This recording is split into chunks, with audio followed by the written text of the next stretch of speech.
ഇത് അഴീക്കോട് മാഷിൻ്റെ ഏറ്റവും പ്രിയപ്പെട്ട ശിഷ്യനായ ശ്രീ TG വിജയകുമാർ. അദ്ദേഹം കേരള സാഹിത്യ അക്കാദമിയുടെ ഹാസ്യ സാഹിത്യത്തിനുള്ള ഈ വർഷത്തെ അവാർഡ് നേടിയ വ്യക്തിയാണ്. അദ്ദേഹം സ്വന്തം കൈകൊണ്ടുണ്ടാക്കുന്ന മാങ്ങ നെല്ലിക്ക ചമ്മന്തി. ഉപ്പിൻ്റെ സാമീപ്യം നല്ലതാണ്. പക്ഷേ കല്ലുപ്പല്ലേ വേണ്ട ശരിക്കും. കല്ലുപ്പ വേണ്ടത്, കല്ലുപ്പില്ലെങ്കിലും കുഴപ്പമില്ല.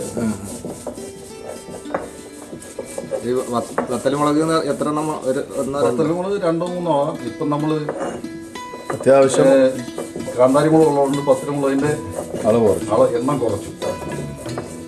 ഇത് വിജയേട്ട പ്രവാസ ജീവിതത്തിൽ നിന്ന് പഠിച്ച അതെ വീട്ടിൽ നിന്നിട്ട് ഞാൻ എൻ്റെ ചെറുപ്പത്തിൽ 8 വയസ്സ് തുടങ്ങിയ പണിയാണ്. അല്ല, പ്രവാസ ജീവിതത്തിൻ്റെ ഇടയിൽ ഇങ്ങനെ പ്രവാസ ജീവിതത്തിൽ മുഴുവൻ അത് തന്നെ ഉണ്ടാക്കുമായിരുന്നല്ലോ. അതെ, എൻ്റെ പാചകക്കാരനെ വരെ പാചകം മുഴുവൻ പഠിപ്പിച്ചത് ഞാനാണ്. ബംഗ്ലാദേശിയായിട്ടുള്ള കലാമായിരുന്നു എനിക്ക് പ്രിയപ്പെട്ട പാചകക്കാരൻ. അവൻ ഇഡ്ഡലി മുതൽ എല്ലാ സാധനങ്ങളും അവനുണ്ടാക്കുമായിരുന്നു. ഇടിയപ്പം, ഇഡ്ഡലി, മറ്റേ ബംഗ്ലാദേശിക്ക് കേരള വിഭവങ്ങൾ ഉണ്ടാക്കാറിയാം. എല്ലാം ഉണ്ടാക്കുമായിരുന്നു. അത് കഴിഞ്ഞാൽ ഉള്ളി ഇടുക. ചെറിയ ഉള്ളി നെല്ലിക്കായും കൂടെ നമ്മളിടും. അത് കൂടുതൽ അരയേണ്ട വസ്തു അല്ലേ? അതെ, കൂടുതൽ കട്ടിയുള്ള വസ്തു.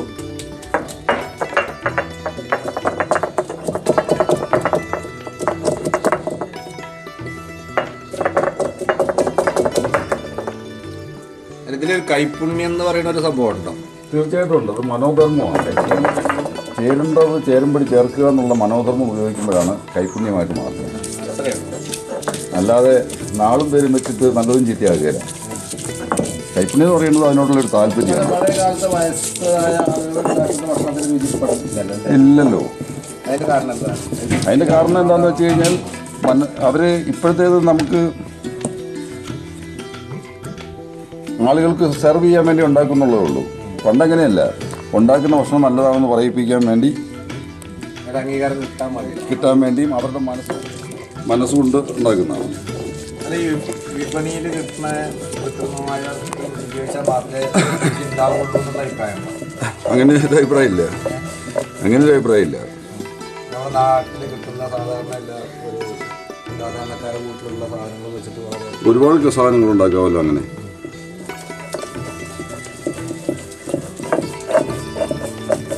വിഷരഹിത പച്ചക്കറികളെ കുറിച്ചിട്ട് എൻ്റെ വീട്ടിൽ വിഷരഹിത പച്ചക്കറികളാണ് ഉപയോഗിക്കുന്നത്. അതായത് പറമ്പിൽ നിന്ന് കിട്ടുന്ന സാധനങ്ങൾ മാത്രമാണ് ഉപയോഗിക്കുന്നത്.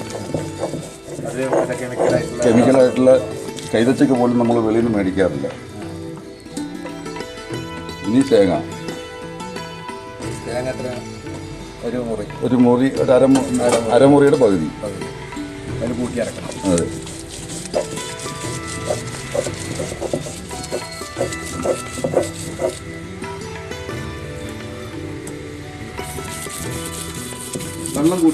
വെള്ളം കൂട്ടുന്നില്ലല്ലോ. വെള്ളം കൂട്ടാതെ വേണം അരയ്ക്കാൻ. ചമ്മന്തി അരയ്ക്കുമ്പോൾ വെള്ളം കൂട്ടാതെ വേണം അരയ്ക്കാൻ. ഉള്ളിക്കകത്ത് വെള്ളമുണ്ട്, തേങ്ങയ്ക്കകത്ത് വെള്ളമുണ്ട്, മാങ്ങയ്ക്കകത്തും വെള്ളമുണ്ട്. അതുകൊണ്ട് വെള്ളം അഡീഷണലായിട്ട് ചേർക്കണ്ട. വീട്ടിലും വിജയേട്ടൻ തന്നെയാണോ ഭക്ഷണം? വീട്ടിലെൻ്റെ ഭാര്യ എന്നെ അടുക്കള കയറ്റിയില്ല. അത് അവരുടെ സ്വർഗരാജ്യം. അതെ, അത് അവരുടെ സാമ്രാജ്യമാണ്. ബംഗ്ലാദേശിലൊക്കെ ചെയ്തിട്ടുണ്ട്. അതെ, ഭാര്യയ്ക്ക് മിക്കവാറും ഐറ്റങ്ങളൊക്കെ ഞാൻ തന്നെ പഠിപ്പിച്ചു കൊടുത്തത്. ഭാര്യയ്ക്ക് ചായ ഉണ്ടാക്കാൻ പോലും അറിയില്ലായിരുന്നു. പാചകം ചെയ്യണല്ലേ വിജയേട്ടൻ്റെ അമ്മക്ക് വല്ല? എൻ്റെ അമ്മയും അമ്മൂമ്മയും ഒക്കെ നല്ല പാചകക്കാരായിരുന്നു. അവരുടെയൊക്കെ രുചി വളരെ നല്ലതായിരുന്നു. അതെ.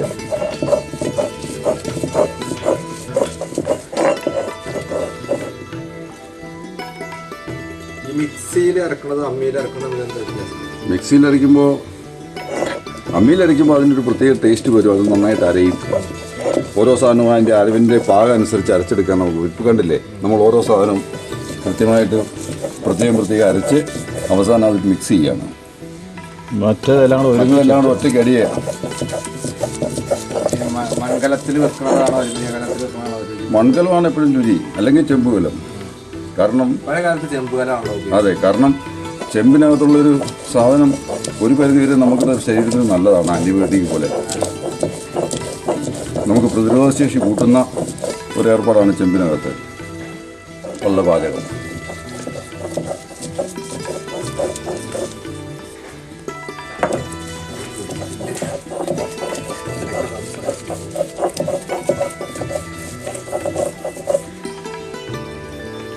ഇത് പണ്ട് കാലത്ത് പ്ലാവിലുകൊണ്ടാണ് ഇങ്ങനെ പഠിക്കുന്നത്. അപ്പോൾ പ്ലാവിലേക്ക് ഇനി നിങ്ങൾ ഓടിക്കണ്ടെന്ന് വിചാരിച്ചാണ് ഞാൻ കൈകൊണ്ടിരിക്കുന്നത്. പക്ഷെ വളരെ എക്സ്പീരിയൻസ് ആയ ഒരാളുടെ പ്രവൃത്തി പോലെ ഫീൽ ചെയ്യുന്നത് ശരിക്കും പറഞ്ഞാൽ ജീവിതത്തിൻ്റെ ഒരു ഭാഗമാണ് ഇതല്ലേ? ഭക്ഷണം അവനവന് ആവശ്യമുള്ള ഭക്ഷണം അവനവൻ ഉണ്ടാക്കി പിടിക്കുന്നതിൽ എന്താ തെറ്റിരിക്കുന്നത്? അല്ല, ശരിയാത്. പലരും മടിക്കുന്ന ഒരു കാര്യമാണ് ജീവിതത്തിൽ. കാരണം ഒരു കളർ പോലും ദേഹത്ത് പറ്റരുത്, കയ്യെ പറ്റരുത് എന്ന് വിചാരിക്കുന്ന ഒരു സമൂഹം ഉള്ള ഇന്നത്തെ ഈ അവസ്ഥയിൽ ഇതൊരു ഗ്രേറ്റ് തിങ് ആണ്. ഇപ്പോൾ ഇതിൻ്റെ തേങ്ങ അരഞ്ഞതുണ്ടോ? ഇതുപോലെ മിക്സിയിലിട്ട് നിങ്ങൾക്ക് അരയ്ക്കാൻ പറ്റുമോ? ഇല്ലില്ല. അരയുകയും ചെയ്തു, എന്നാൽ അതിൻ്റെ കഷ്ണങ്ങളുണ്ട് താനും അല്ലേ? ഇനി എൻ്റെ ഫൈനൽ മിക്സിംഗ് ആണിത്.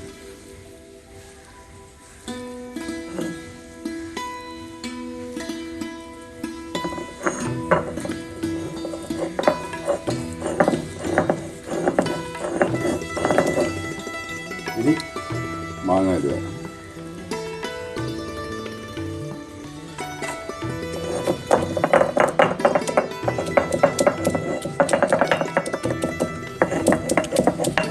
മാങ്ങാ ചമ്മന്തി ഉണ്ടാക്കുമ്പോൾ മാങ്ങ അധികം അരയ്ക്കത്തില്ല. കാരണം അതങ്ങനെ കിടക്കണം. തോല് കളയണ്ട, ഒന്നും കളയണ്ട. അല്ല, ഈ തെറ്റിപ്പോകാതെ കല്ലുകൾക്കിടയിൽ വെച്ച് ഇങ്ങനെ അരയ്ക്കാന്ന് പറഞ്ഞാൽ അതിന് കണ്ടില്ലേ ഒരു പാങ്ങുണ്ട്, കണ്ടോളിക്കും എന്നാലും ഒരു പാങ്ങുണ്ട്. ഉപ്പും മുളകും കൂടിയാണ് ആദ്യം അരച്ചത്.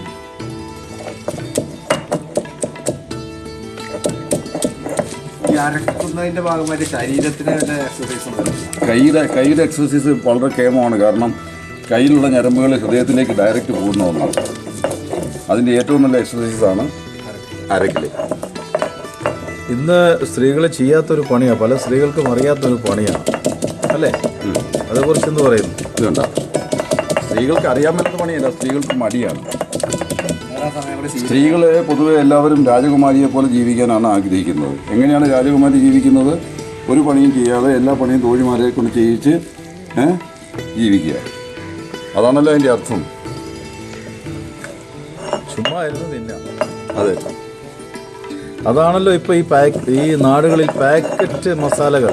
അതെ, മുളക്, മല്ലി, മഞ്ഞൾ, മീറ്റ് മസാല, ഫിഷ് മസാല, അച്ചാർ മസാല, അതെ, പിന്നെ ചിക്കൻ മസാല എന്നിത്യാദികൾ ഇവിടെ ഇത്രയും കൂടുതൽ വിറ്റുവരവ് ഉണ്ടാക്കുന്നതിൻ്റെ കാരണം സത്യത്തിൽ വീട്ടിലിരിക്കുന്ന പെണ്ണുങ്ങൾ ജോലി എടുക്കാനുള്ള മടിയുണ്ടാണ്. മുറ്റത്തൊരു കപ്പളങ്ങ ഉണ്ടെങ്കിൽ അത് പറിക്കുന്നതിന് പകരം 10 രൂപ കൊടുത്താൽ ഒരു പപ്പയ കടയിൽ നിന്ന് കിട്ടും. പിന്നെ ഇതിനായി തോട്ടി കെട്ടി ഇങ്ങോട്ട് പോണത്. സത്യത്തിൽ പപ്പായകൾ വീടുകളിൽ ഇല്ല എന്നുള്ളൊരു വാസ്തവമുണ്ട്. അത് ഒരു പപ്പയ വെച്ച് പിടിപ്പിക്കാൻ വലിയ പാടൊന്നുമില്ലല്ലോ. ഇതാ ഇങ്ങനെ ഇരിക്കും ചമ്മന്തി. ഇതിൻ്റെ പേര് തേങ്ങാ ചമ്മന്തി. മാങ്ങാ ചമ്മന്തി. മാങ്ങാ ചമ്മന്തി. മാങ്ങ, തേങ്ങ, കാന്താരി, വത്തലമുളക്, ഉപ്പ്, നെല്ലിക്ക 2 കഷ്ണം, നെല്ലിക്ക 2 കഷ്ണം, ഇതെല്ലാം കൂടെ സംയോജിതമായ കൂട്ടിച്ചേർക്കലോടുകൂടി നമുക്ക് കിട്ടിയ പ്രൊഡക്റ്റാണ് ഈ കാണുന്നത്. ഇനി ഇത് ഈ കല്ല് കഴുകി എടുത്താൽ അതും നല്ല ഒരു ചോറിനകത്ത് ഒഴിച്ച് കഴിക്കാൻ നല്ലതാണ്. എന്ന് വെച്ചാൽ അത് ശീലമില്ലാത്തതുകൊണ്ട് അത് ചെയ്യുന്നില്ല ഇപ്പോൾ. ശരിക്കും പറഞ്ഞാൽ ഈ കല്ലൂടെ കഴുകിയെടുത്ത് ആ വെള്ളം കൂടെ ചോറിനകത്ത് ഒഴിച്ച് കഴിക്കുന്ന ശീലമാണ് പണ്ടൊക്കെ ഉണ്ടായിരുന്നത്. അത്രയും അത് രുചികരമായൊരു അവസ്ഥയാണ്. പണ്ട് വളരെ രുചികരമായ ചട്ടികളിൽ നമ്മൾ മെഴുക്കുവരട്ടി ഉണ്ടായി കഴിഞ്ഞാൽ ചോറിട്ട് വിരകി. അതെ അല്ലേ? അതെ. അതൊരു പക്ഷേ നമ്മുടെ ഈ സമൂഹവും മാതാപിതാക്കളാണെങ്കിലും മക്കൾക്ക് കല്ല് ഇങ്ങനെ വെക്കാമെങ്കിൽ ഈ വളം ഉണ്ടാവുമായിരിക്കും.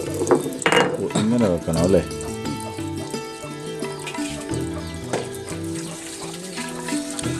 വളയിട്ട കൈകൾ കൊണ്ടല്ല, വാച്ച് കെട്ടിയ കൈകൾ കൊണ്ട്. സത്യമാണ്. വളയിട്ട കൈകളല്ല, വാച്ച് കെട്ടിയ വിജയേട്ടൻ്റെ കൈകളുണ്ടാക്കിയ വളരെ രുചികരമായ ആ വാച്ച് എന്ന് പറഞ്ഞാൽ റാഡോ വാച്ചാണ്. എത്രയോ വിലപിടിപ്പുള്ള റാഡോ വാച്ച്. വിജയേട്ടൻ്റെ രുചികരമായ വളരെ മനോഹരമായി ഉണ്ടാക്കി അത് നീ കഴിച്ചിട്ട് അതിൻ്റെ രുചിയെക്കുറിച്ച് ഇതിനോടൊപ്പം ചേർക്കുന്നതാണ്. ഒരു സത്യമാണ് വിജയേട്ടൻ പറഞ്ഞത്. ഈ സമൂഹത്തിൽ സ്ത്രീ സമൂഹം ഇപ്പോഴുള്ള തലമുറ ഇതേക്കുറിച്ച് അറിവുണ്ട്, പക്ഷേ അവർക്ക് ചെയ്യാൻ മടി എന്നുള്ളതൊരു സത്യമാണ്. ആ മടിയാണ് അടുത്ത തലമുറയ്ക്ക് പകർന്നു കൊടുക്കുന്നതും അടുത്ത തലമുറ അതിലും വലിയ മടിയുള്ളവരായി മാറുന്നതും. സത്യത്തിൽ ഇത് നമ്മൾ അറിഞ്ഞിരിക്കേണ്ട കാര്യമാണ്. നമ്മുടെ തലമുറയ്ക്ക് നല്ലത് പകർന്നു കൊടുക്കുക, നന്മ ഉണ്ടാവാൻ വേണ്ടി, നല്ല ഭക്ഷണം കഴിക്കാൻ വേണ്ടി, നല്ല ജീവിതം ഉണ്ടാകാൻ വേണ്ടി, നല്ല സാമൂഹികമായ ജീവിതത്തിൽ എല്ലാവരുമായി ചേർന്ന് ജീവിക്കാനുള്ള ഒരു സാഹചര്യം. നല്ല രുചികരമായ ഭക്ഷണം ആർക്ക് കൊടുത്താലും അവരെന്നും ഓർമ്മയിൽ നിലനിർത്തും. അതിൻ്റെ ഏറ്റവും വലിയ ഉദാഹരണമാണ് ഈ അരകല്ലിൽ വിജയേട്ടൻ തീർത്ത ഈ മാങ്ങ തേങ്ങ ചമ്മന്തി കാന്താരിയിട്ട്.